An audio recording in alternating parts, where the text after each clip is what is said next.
Where should I even begin to talk about Eileen Myles? I could point out some of the names giving praise on their books.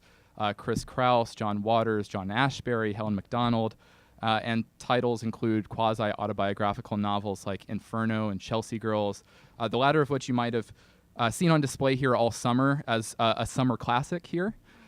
There are also numerous poetry collections, and I should say we have a whole bunch of these books still for sale up at the front of the store, in addition to the book I have in my hand, which is why we're all here today. Their new book is called Afterglow, and the first time I saw it, I thought, an Eileen Myles dog memoir? Okay.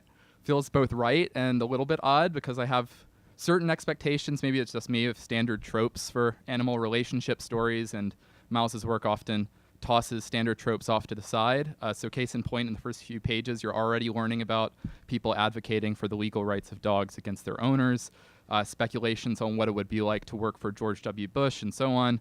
But it's still a very reverent dog memoir about how we develop relationships with creatures, binding souls, whether the creature is dog or human, in this case a dog named Rosie. And with that, please join me in welcoming Eileen Myles to Politics and Prose.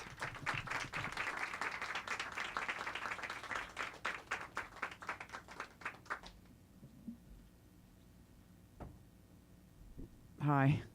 Is this on? Yeah, okay, cool. That was great, thank you. So I've just always heard of there being a bookstore with this name, so I'm so happy to read here at last. Indeed, yeah, this is a dog book, and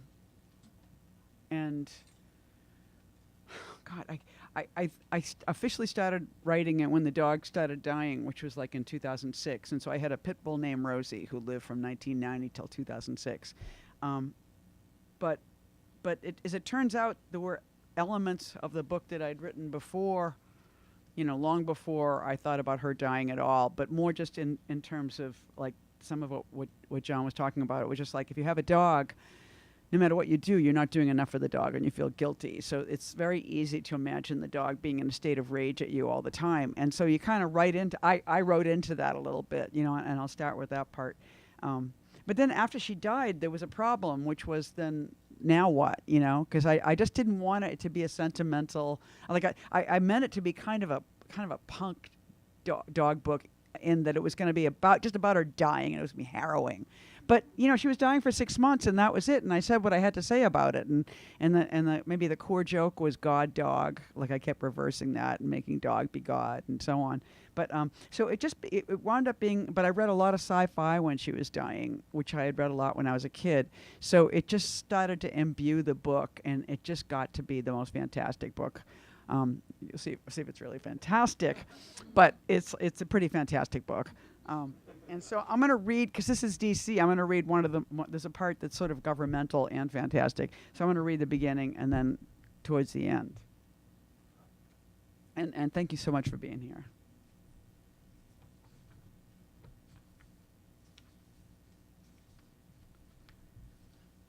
One day in 1999, an awkward hand-addressed letter appeared in my hallway.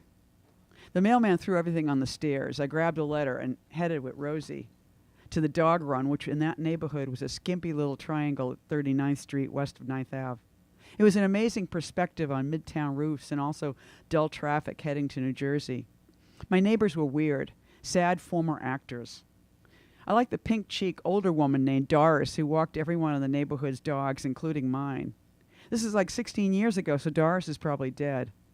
Sitting on a bench while Rosie sniffed the ground, I tore open the strange note. It read, "Dear Eileen, I take the liberty of calling you Eileen to begin the unpleasant duty of forcing you to legally take responsibility for the damages you have inflicted over a period of 9 years upon the being you have taken to calling Rosie. I am Rosie's lawyer. Dog lawyers have only become possible in recent years, even months, which is not to say crimes of all kinds against dogs are new in any way. Crimes against dogs are ancient and widespread, but dogs having the wherewithal to attain legal representation is new indeed. My services have been retained thanks to a generous bequest by an anonymous donor who set up a foundation in her will for the explicit purpose of identifying dogs who were likely litigants, candidates for beginning the long and arduous process of getting the ball rolling on dogs' rights. It's been clear to my client during her life, and most pressingly at the time of her death, that the best way to make this need known would be to take up an individual dog's case, not the case of all dogs, which is too ubiquitous to pursue in the explicit way the law makes possible for human litigants, who are generally assumed to be individuals. A wealthy individual, of course, does not have more rights than a poor one.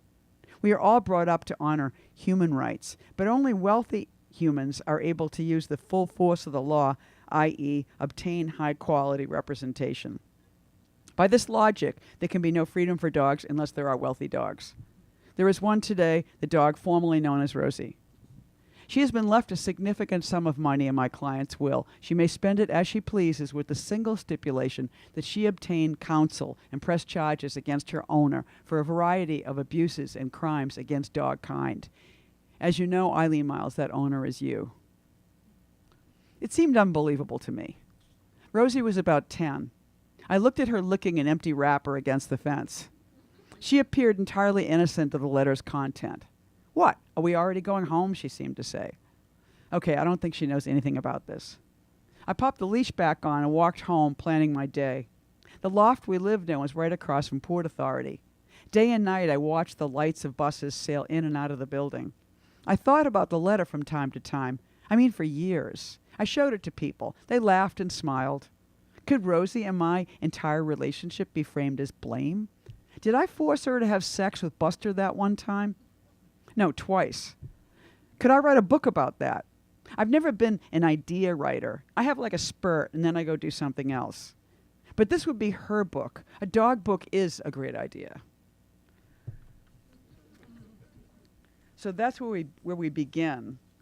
And so much later, I guess when I wrote some of the book at McDowell. I wrote some of the book in San Diego where I was living when she was dying. And then in 2013, I went to Ireland. I got a Guggenheim, and I think all the many decades that I applied for Guggenheim fellowships, I always had it in my mind that if I got a Guggenheim, I would go to Ireland. And so I got one, and so I did. And so I did a lot of like editing of what I had already written of the book in Ireland.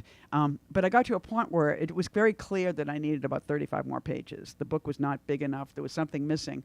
So I'm sure some of you guys know, one of my favorite writers and friends is Fanny Howe. And she is sort of my predecessor in life. Like always when I get a teaching job, it's because Fanny just left it. And even that we both have Irish citizenship through our families. And so Fanny gave me, like when I told her I was finally going to go and spent like 6 months in Ireland, she was like, you have to go here, you have to go here, you have to go here. And so one of the heres was a monastery in Limerick called Glenstall Abbey. And she said it was a great place to write, and indeed it really was. And so I was in the Abbey, and I wrote like one chapter, and it was good. And I was kind of agonizing slightly. And then I had that sensation that happens sometimes where I really felt like Rosie came to me. And because she does talk a little bit in the book. At an earlier point, there's like a talk show, a puppets talk show. Like I had these puppets when I was a child. And when somebody said, well, does Rosie talk in the book? I was like, does Rosie talk? It was like such a McDowell question. I was like, I don't know. And then I thought, under what conditions would she talk? And I thought, well, if my childhood puppets had a talk show and they invited her on as the guest, surely she would talk. And so that was dealt with, and then she didn't talk again for the rest of the book. But in Ireland, I really felt like she spoke. And she was like, okay, we got to finish the book. Get me out of here. I have an idea. It's a tapestry. And I happen to really love tapestries, and I was in the UK, and so I could go over to London to the V&A Museum and see like Henry VIII's tapestries. But basically Rosie just said, you write and I'll dictate. You weave basically, and basically be her servant, which I felt I was for much of the book. So this is like we kind of start in an artist colony in Ireland, and then we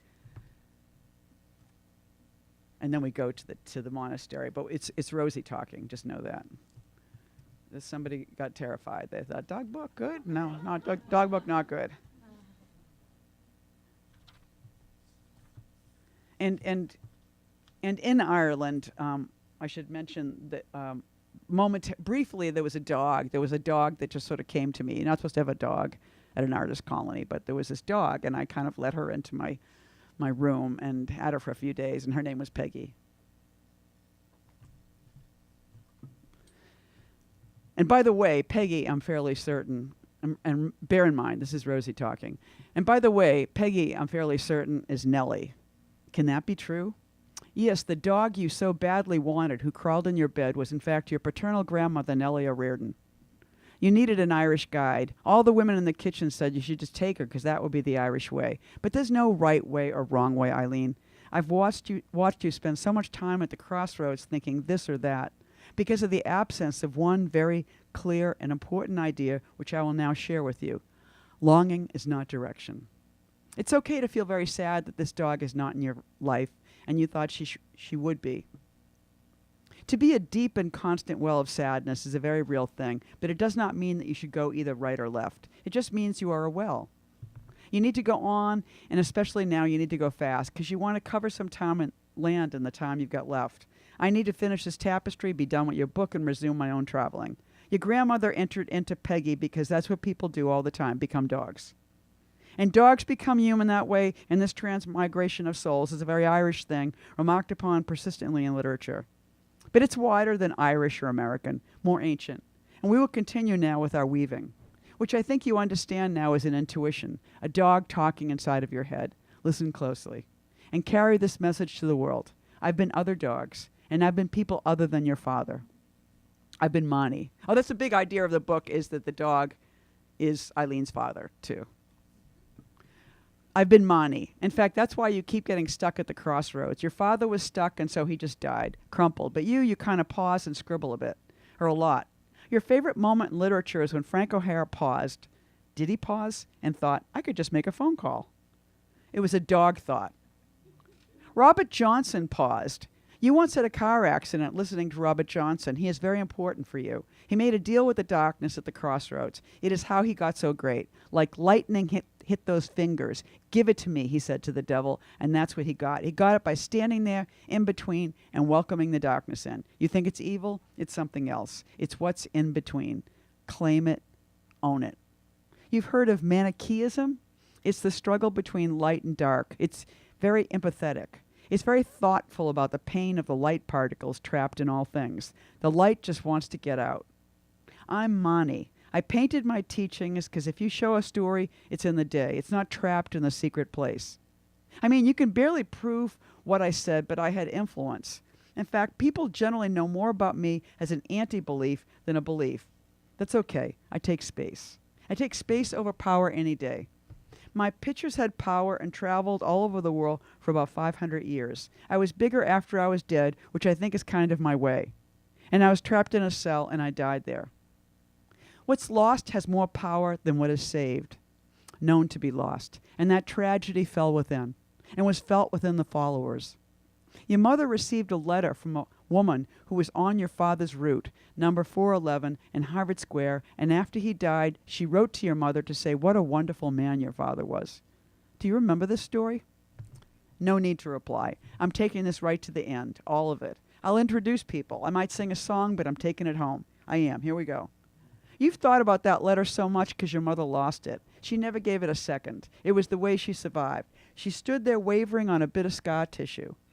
It was a proud stand. That was her crossroads, and she made a sound, and then she just threw it out.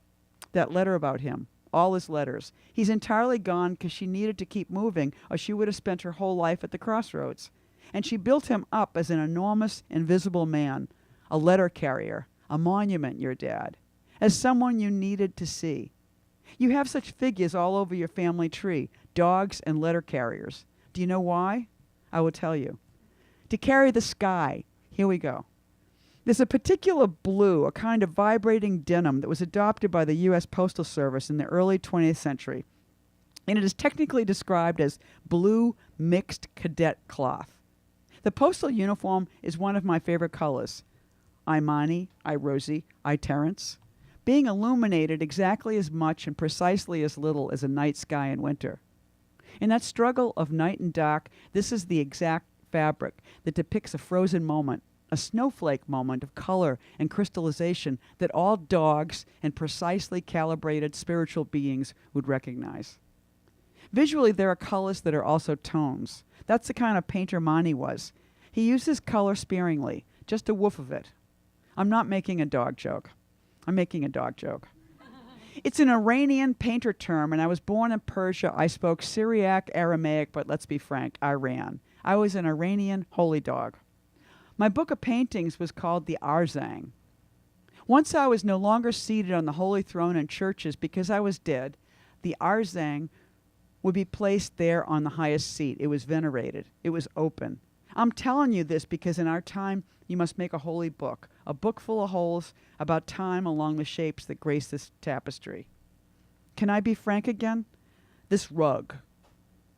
And when the dog says rug, the dog means tapestry. It's all one thing.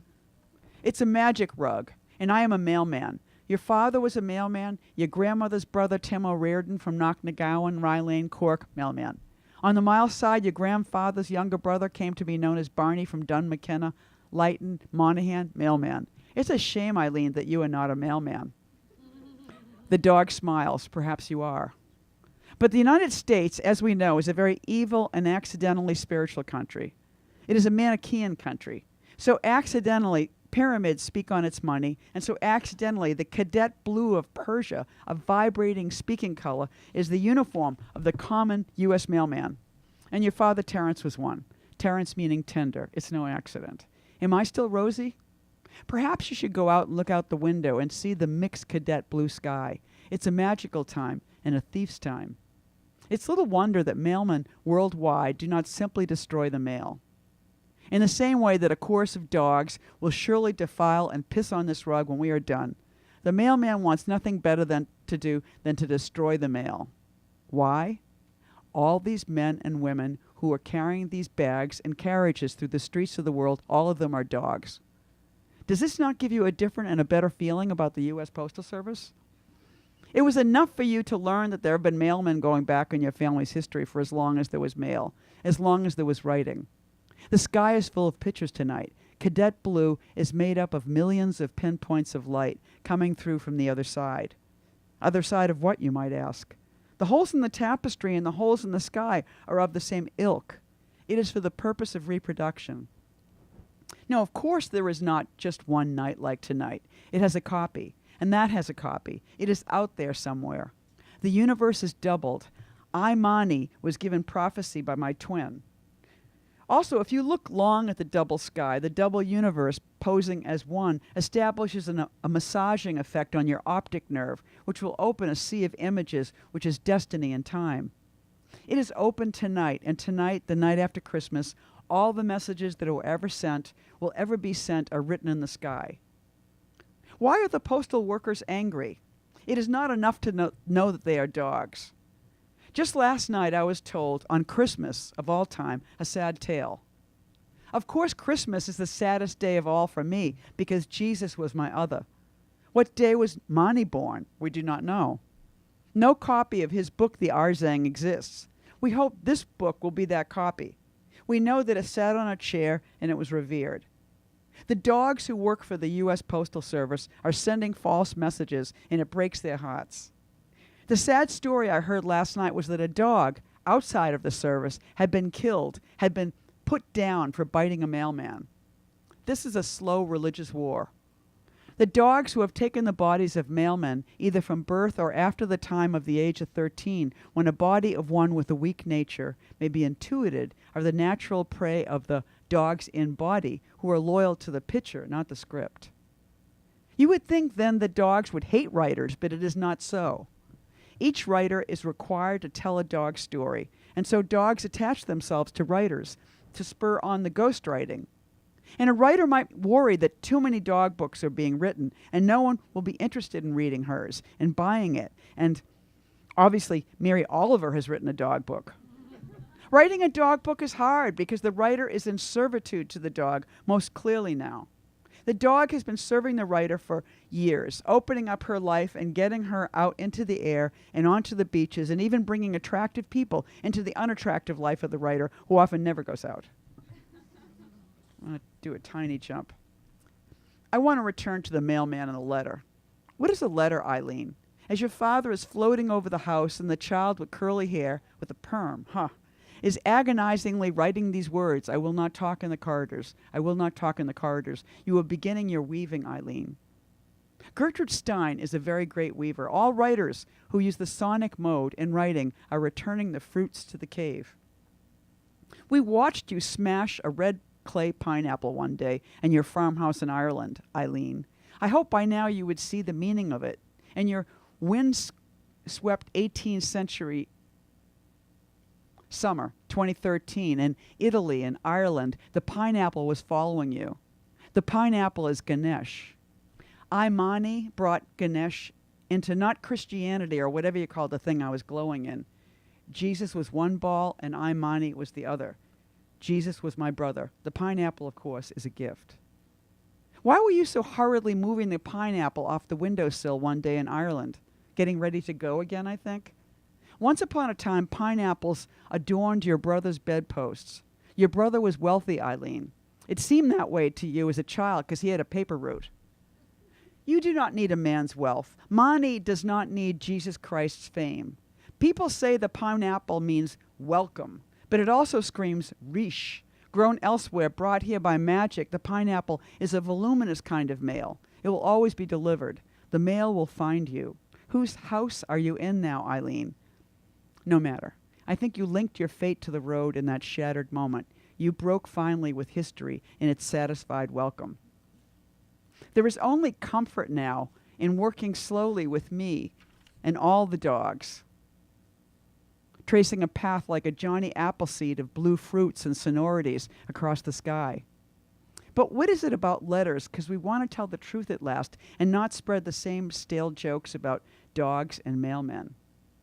You have mailmen in your family, and they were dogs, and all mailmen are dogs, some born and some late intuited. We call them impregnated mailmen. Letters are the cave turned inside out. Letters are the magic hidden.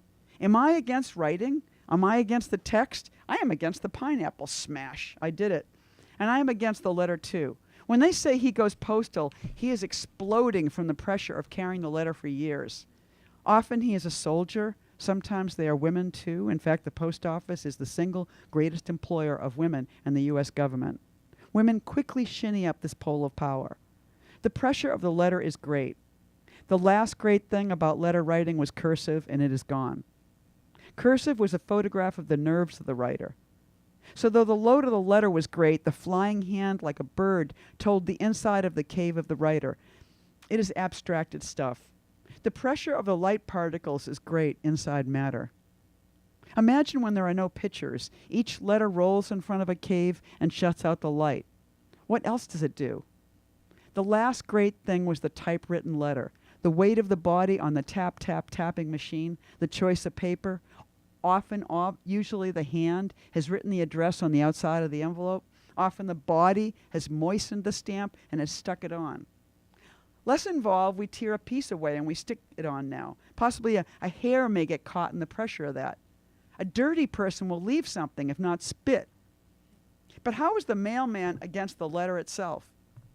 He carries the world, women too. The post office is the most gender-neutral division of the U.S. government. She carries the compacted dreams. The language implodes each time. I have sent her 36 letters of my love towards the end of a century. My wildest love never before offered in print. I wrote it carefully on light blue paper in India. In another year or two, in a fit of rage, I sent all her letters back. And she burned them all, she said. Did she? My love and hers commingled in a pile of ash in her driveway. Another time a man took all of my young poet letters I wrote him in the 80s and piled them in his sink and burned them. These people are sad demons, lovers turned unlovers. These tragedies released the news from itself, and somewhere a postal worker's burden was lightened. The letter does not stop. You write a letter and it goes somewhere and somebody reads it, and the letter goes back and forth multitudinously. A letter will never die. It must be burned, I say, to be returned to light. The post office needs to walk in the blue uniform of time, the mixed cadet, and be seen knowing your messages are being sent by his footsteps and by your thought, the ancient method. Dogs should wander freely, and so should the postal workers. FedEx is evil because it is faster. The post office could be faster still in the Neanderthal way of no trace, not the toxic electronic light of the internet. What is the internet? The observed letter, the unprivate mind. The mind will be open soon enough. The white man came in the middle of the night and clubbed and axed the children and the women to death. He is not worth the dogs he has working and living with him. Each wounded space should hold a party, and it will. A letter is like a dream of a thought. We mourn the loss of the letter, but dogs mourn the loss of the thought. The postal uniforms should grow softer, longer, and looser, more like tunics. And the post offices could each be decorated by a tapestry such as this, made by idle postal women and men, no longer on a particular route but wandering aimlessly, being the beautiful letters of our time. To be a season of postal workers wandering in their lightweight, gossamer, mixed cadet blue shirts and pants and gowns. In the winter, the fine blue wool coats reflecting the sky, and when a snowflake falls on the arm of a postal worker, he will stop and smile and gesture to all around him, and they will look at what has landed on him and what is falling in the skies, because he is a dog, and dogs love snow. There is no burden anymore. Neither snow, nor sleet, nor rain shall be considered anything but colors and not problems at all. What the sky is doing that I am continuous with, and look at what has fallen on my arm. The hats of the worker will grow lush, wide-brimmed in summer, and flowers and fruits beginning to grow off them, and in winter the tall feathers to communicate with the birds flying south or staying around. Slowly the hats will fall and drape the bodies of the postal workers, and the clothes will begin to fall away, and the hair will grow wild and curly.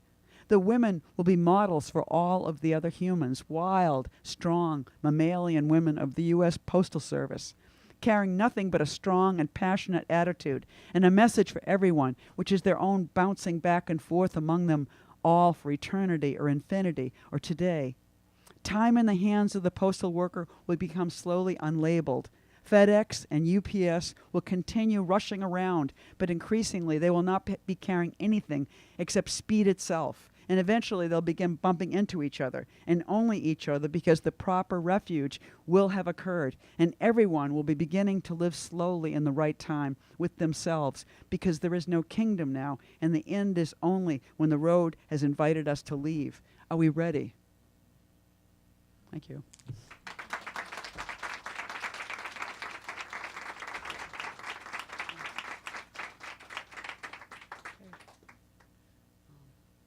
Any questions?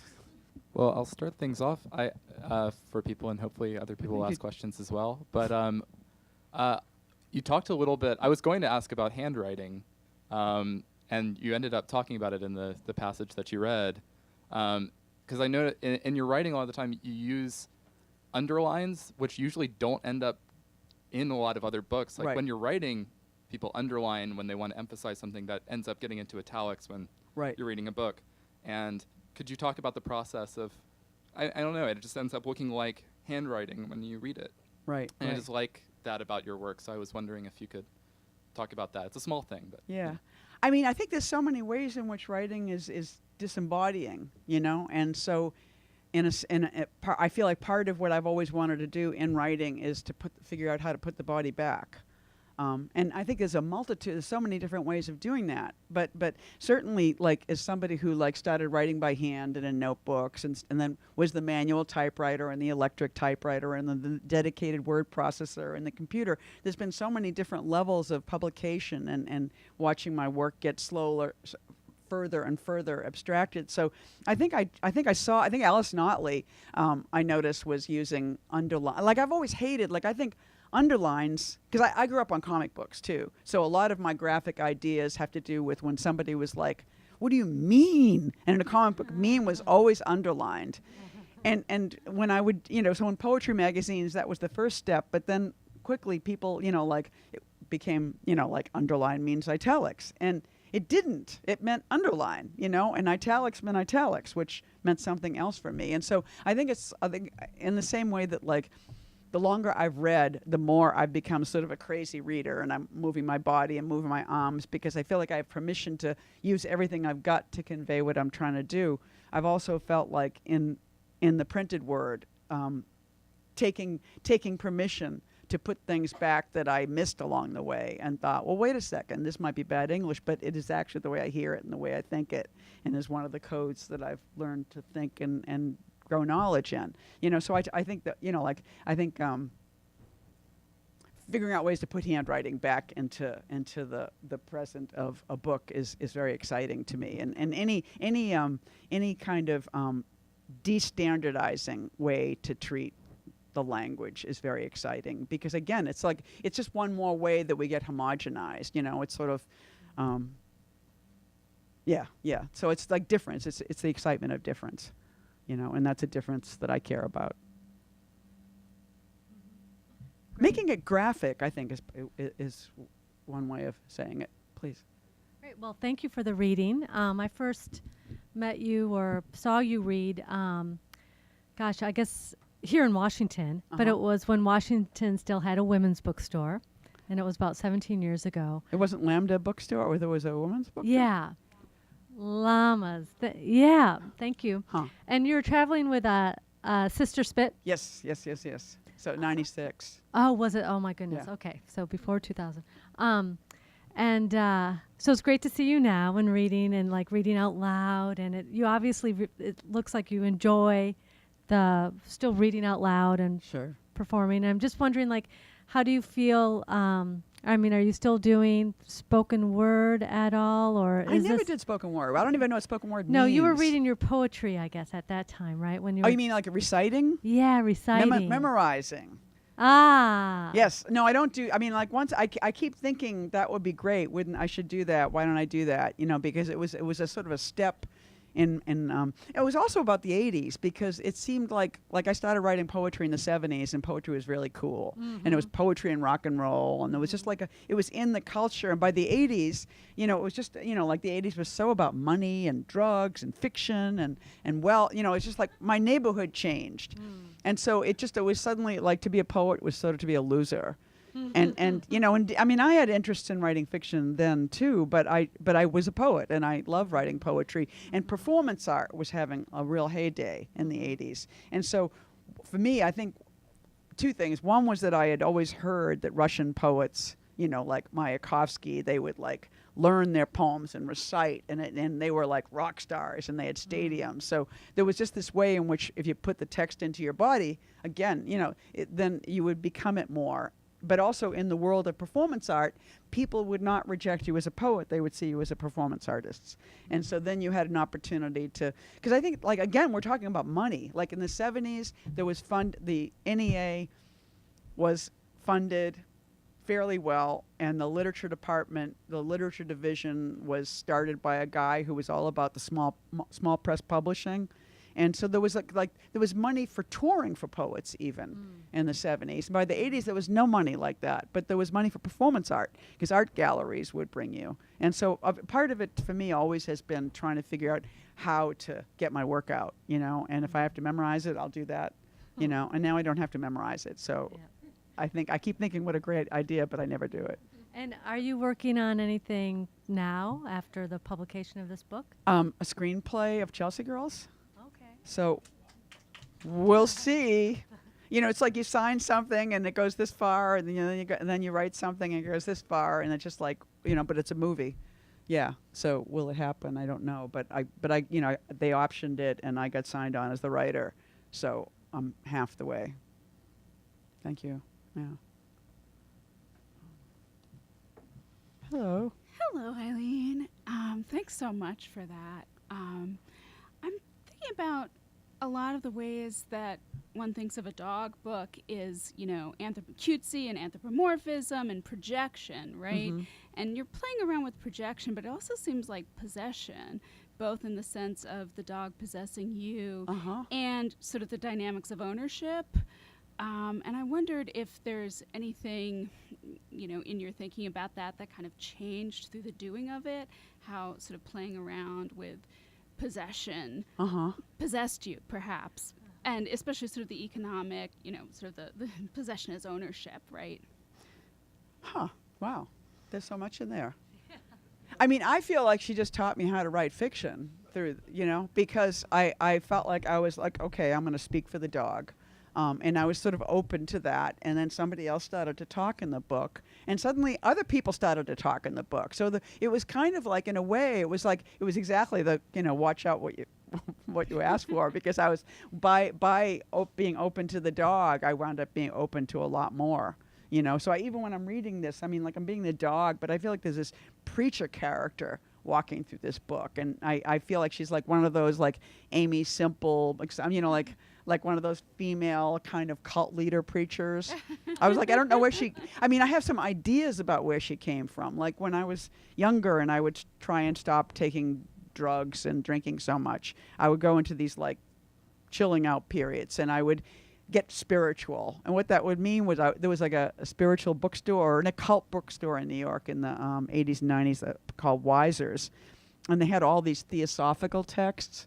And I always knew that poets were supposed to be, like, Yeats was into Theosophy and Madame Blavatsky and all these characters. So I would read these crazy books, and they would just spin these other worlds. And, the thing that's so weird about the things you read is that, where does it go? What happened to all that knowledge and information? It's like something on some cellular level was memorizing it, and, like, all that crazy stuff came out in this book. I was like, whoa, and I was like, no, it was like I did the homework. It's just that I had to wait for 30 or 40 years.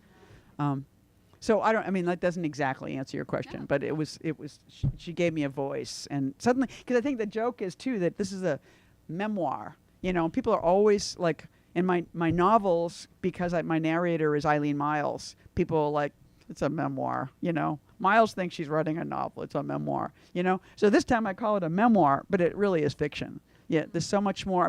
I didn't make up the dog, but I made up the book, Thanks.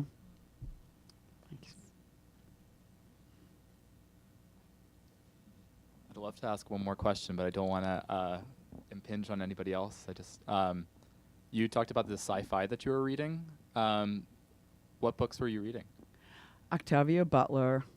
It kind of, what's her name? The other, Ursula Le Guin.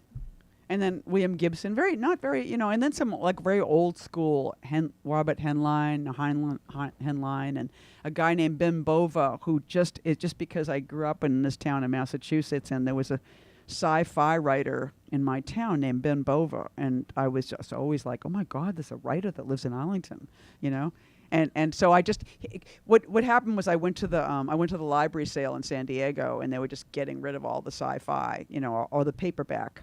And so I just bought a ton of the stuff, and it just happened to be what I was reading when the dog was dying. But the thing is, even being female, it's sort of like you like sci-fi, then you have to read Octavia Butler. And I'm like, I don't have to read female sci-fi writers just because I'm female. Like, people, everything winds up feeling like this kind of control or this rebellion. But to finally get around to Octavia Butler and Ursula Le Guin was, like, life-changing. And there's so much. I just stole plots, but I'm pretty open about it. Like, because I was like, how do I write sci-fi? I who have no idea of how to write sci-fi, even though I've read tons of it.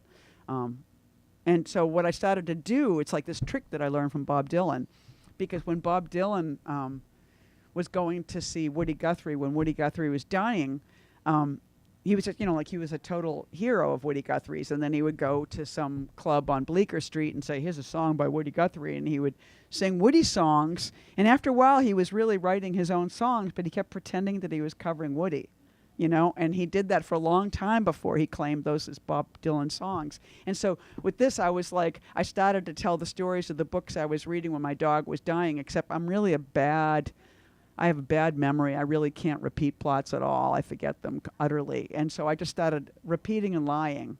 So it's sort of like I kind of appropriated Ursula Le Guin and Octavia Butler, and then just infused it with my own stuff. So it's kind of like Kathy Acker sci-fi. It's like pastiche. Can we have a Buddhist moment in case there's another question? I can handle a little. I have one. Oh, good. Yeah. Thanks for the reading. It was great. You're welcome. And I can't believe that I haven't read the book, so I can't believe you combined Rosie and the U.S. mail, which are just two things I adore. So that's great. You wouldn't happen to be a DAP, i.e., daughter of an American postal worker, would you be? No. A labor We person. started this group in the 90s. Yeah, What? no, a labor person. So I get, I've Labor. thought about it. But Yeah. the question I have is not about that. The question is about, somewhat about Rosie, but sort of I've thought a lot about having, Rosie was in your life for 16 years, right? Right. Is that how many years? So how, and you said it was started about her dying, but how did that 16-year period affect the voice of Rosie? I mean, do you know? Did you think about that? I mean, because it was a chunk of time. Right. So it was a relationship. And I think the thing that's so peculiar about a relationship with an animal is it in so many ways it's not that different between a relationship with a lover or the relationship you had in your family, which is that you have language. You know, you start these jokes and then the jokes continue. Like I got her when I was 40 years old. I'd finally realized I was like old enough and I'd stopped drinking. I was like, I could have a dog. I'm an adult. I can do this, you know? And so I get this dog and then I look into her eyes and it's my father. I mean, I just had this feeling like nobody ever looked at me like that before. It's Dad, you know, and I love my dad, and he died when I was a kid. And it was just like my joke was always that yeah, of course he would come back to be my dog. Of course he would do that. He was a funny guy, you know. But it's all like, but I then embroidered the joke for 16 or 17 years, you know, both with her, on her, and through her. You know, and so I think the thing what was strange. It was just like having a relationship, and also the part about like the thing about the lawyer has to do with the guilt, and so I just was writing her guilty complaint to me for 16 or 17 years. I mean, a lot of it was just fuck you, Eileen, you know, because you would take, you know, there'll be some event, and I realized I had to take my dog out, and I would like run out and drag her up the stairs of my little apartment building, you know, like 10-minute walk, and she just was this pit bull face coming up the stairs behind me looking really furious, and that would be the fuck you, Eileen. But it became more ornate than that too. So it was the love is always, I mean, I think that's the thing. It's so when you break up with somebody, you're like, where do all those jokes go? Where does that whole weird, you know, and the same with I mean, that's where this went, you know. This is like family language. Thanks. Thank you so much. Do you have a new dog? I do. I have Honey, a golden pit bull. And it was total accident because I was like, there were dogs in between. There was two Chihuahua cattle dogs that I had with a girlfriend, and then we broke up and she got the dogs.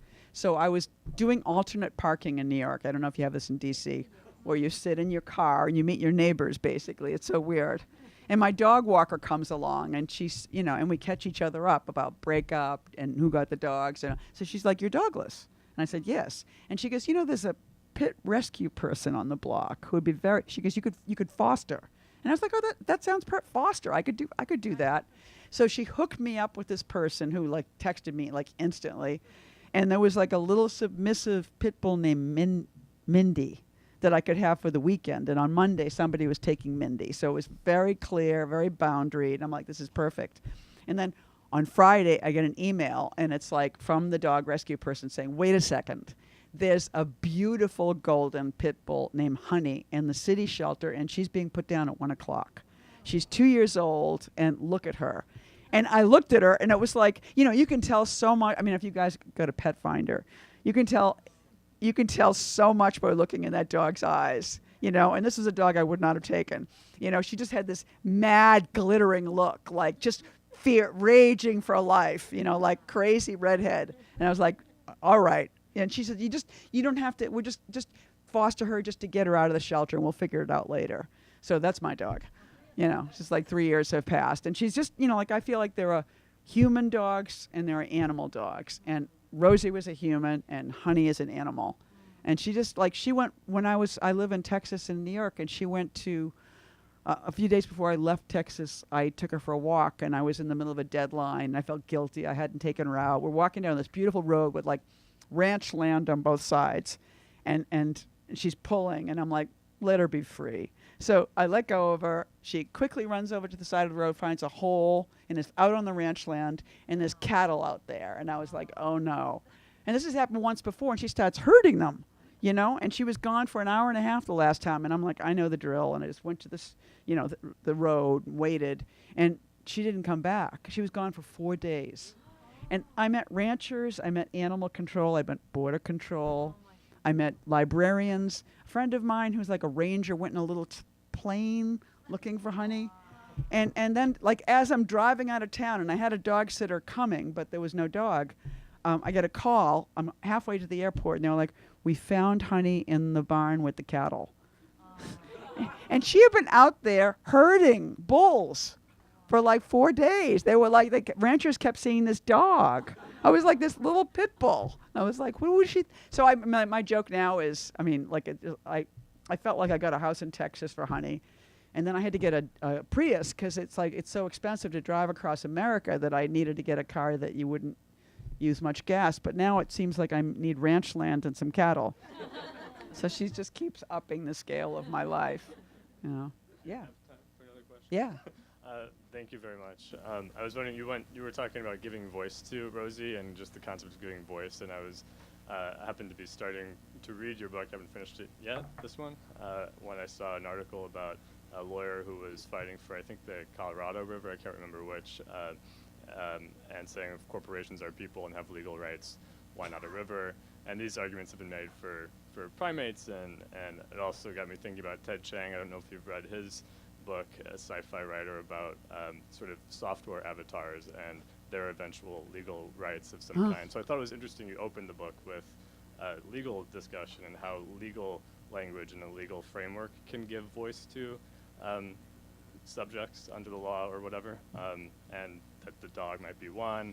And I'm just wondering, in terms of legal writing versus the kind of writing you do, if you think of it outside of Rosie's memoir, of giving voice to, or giving voice to yourself or others, or how that works. Yeah. I mean, I guess we all have these other lives, and it's so like I always secretly wished I was a lawyer because I think it's so interesting that it's language. Except it's sort of like language that doesn't change but changes the world. Whereas I think of, you know, what I do with writing that I love is it changes, you know, and then does it change the world? I mean, I think it does too, but that's not necessarily its job. Its job is to be alive and to change. But I wonder, were you suggesting that the river has rights? Well, I think so. That's like the most sexy thought I've ever heard of. Right to exist. Why can't a river be something that's...